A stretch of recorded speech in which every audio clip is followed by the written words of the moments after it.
ಇದು ಮಾಡಲೇಬೇಕು ಈ ಡ್ಯಾಮ್.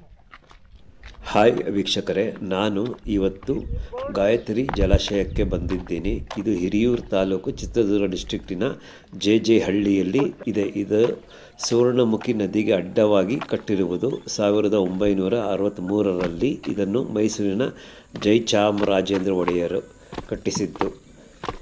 ಈ ಜಲಾಶಯವನ್ನು ಕಟ್ಟಲು ಅವರಿಗೆ ಆಗಿದ ವೆಚ್ಚ 40 ಲಕ್ಷ ರೂಪಾಯಿ. ಇದನ್ನು ಬರೀ ಸುಣ್ಣದ ಗಾರೆಯಲ್ಲೇ ಕಟ್ಟಿದ್ದಾರೆ. ಆದರೂ ಈಗಲೂ ಅದು ಗಟ್ಟಿಮುಟ್ಟಾಗೇ ಇದೆ. ಈ ಜಲಾಶಯದ ವಿಶೇಷತೆ ಏನೆಂದರೆ ಇದಕ್ಕೆ ಕ್ರಸ್ಟ್ ಗೇಟ್ಗಳು ಯಾವುದೂ ಇಲ್ಲ. ನೀರು ತುಂಬಿದ ಮೇಲೆ ಇದು ಓವರ್ಫ್ಲೋ ಆಗಿ ಕೆಳಗೆ ಹರಿಯುತ್ತೆ. ಈ ಜಲಾಶಯದ ಎತ್ತರ 145 ಅಡಿ. ಮತ್ತು ಹಿರಿಯೂರು ಮತ್ತು ಸಿರಾ ತಾಲೂಕಿನಲ್ಲಿ ಸುಮಾರು 17,000 ಎಕರೆ ಭೂಮಿಗೆ ಇದು ನೀರು ಒದಗಿಸುತ್ತೆ.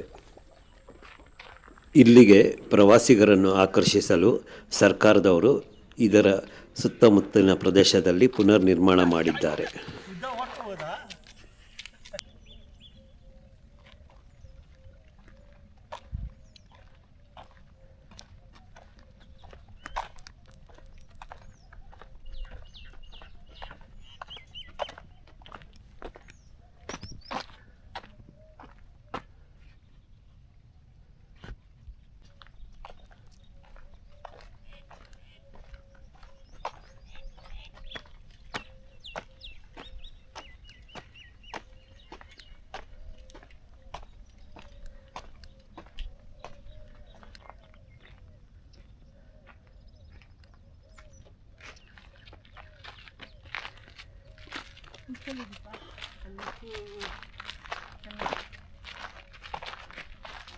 ಇಲ್ಲ ಸ್ನೇಕ್ ಬರುತ್ತಾ?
ನಿಮಗೆ ಈ ವಿಡಿಯೋ ಇಷ್ಟ ಆಗಿದ್ದಲ್ಲಿ ಲೈಕ್ ಮಾಡಿ, ಶೇರ್ ಮಾಡಿ, ಸಬ್ಸ್ಕ್ರೈಬ್ ಮಾಡಿ. Thank you.